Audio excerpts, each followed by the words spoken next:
If you actually knew what was going on inside your child's head right now, you would change something about how you parent today.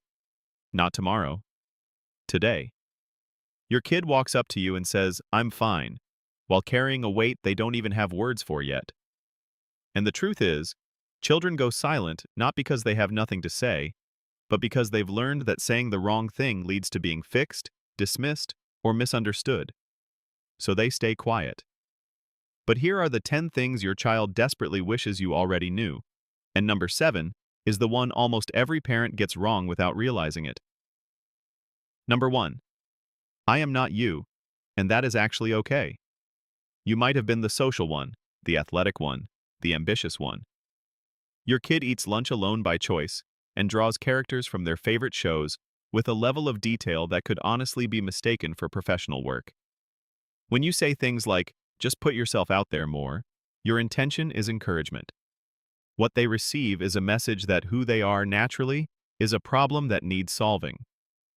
Research in developmental psychology consistently shows that when a child's temperament clashes with parental expectations, they start treating their own personality like a flaw. They are not a rough draft of you. They are a completely original design. Number 2. Sometimes I just need you to hear me. Your kid tells you a friend was cruel to them, and within seconds, you have launched a full investigation. Did you say something back? Should I call the school? Here is what you should do next time. And just like that, the door closes. They came to you for connection and got a strategy session they never requested. Emotional validation before problem solving is what actually opens kids up. They do not always need a solution. Sometimes they just need you to sit in the feeling with them without trying to evacuate it immediately. Number 3. Your stress does not stay with you. Your child hears more than you think, even through walls, even through whispered conversations. And when they sense tension without explanation, their imagination writes a story that is almost always worse than reality. Research shows children absorb parental stress physically, experiencing stomach aches, sleep disruption, and behavioral shifts that seem to come from nowhere. You do not have to share every detail, but simple, honest reassurance like things are a bit tough right now, but we are okay, goes further than pretending everything is perfect while your body says otherwise. Number 4. Your phone gets more attention than I do. When your kid says, "watch this," and you say, "I am watching," while staring at a screen, they notice every single time. And after enough of those moments, they stop inviting you into their world altogether.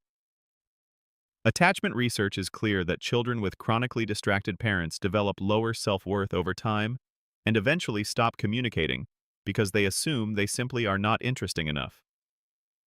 5 genuinely present minutes outweigh an entire evening of half-hearted attention. When you put the phone down, you are telling them that they matter more than whatever might be waiting on that screen. Number 5. Stop measuring me against my sibling. The moment you say, "why can't you be more like your brother?" something quietly breaks. To your child, sibling comparisons feel like scrolling through options and wishing you had gotten a different model. Studies on sibling dynamics show that children who are regularly compared to a brother or sister develop more anxiety, lower confidence, and sibling relationships that stay damaged well into adulthood. Comparison does not motivate them. It humiliates them. And heartbreakingly, they do not usually resent you for it. They resent the sibling for existing as a standard they were never built to meet. Number 6. Your mistakes get grace that mine do not. You forget something important and call it a rough day. They forget something and it becomes a character conversation. Kids are remarkably accurate at detecting double standards even when they cannot articulate what they are sensing. When parents consistently excuse their own behavior while treating their child's mistakes as failures, research shows those children develop harsher internal critics, more anxiety, and a belief that their imperfection is uniquely unacceptable. They do not need perfect parents. They need parents who model self-forgiveness so they can eventually offer it to themselves. Number 7.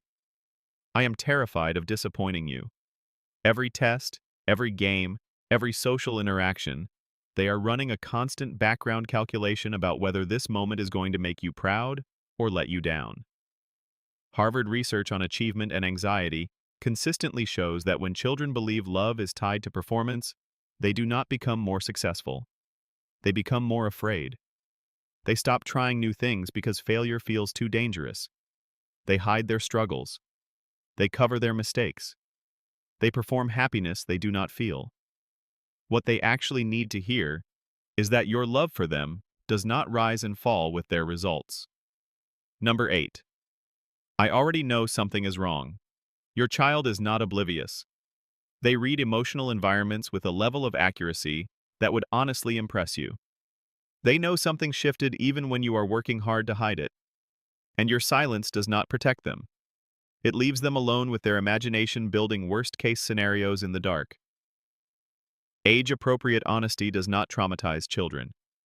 The mystery of sensing danger without any explanation does. Number 9. I do not need you to be flawless.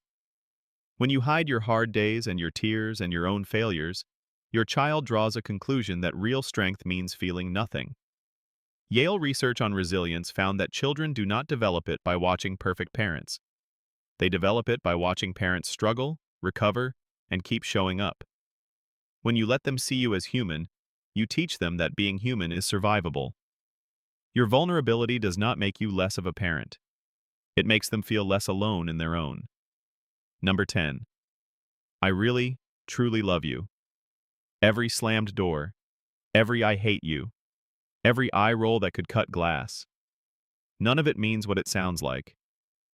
Underneath all of that is a child who loves you so fiercely, it actually overwhelms them. Every meltdown is really a question. Will you still be here when I am at my absolute worst?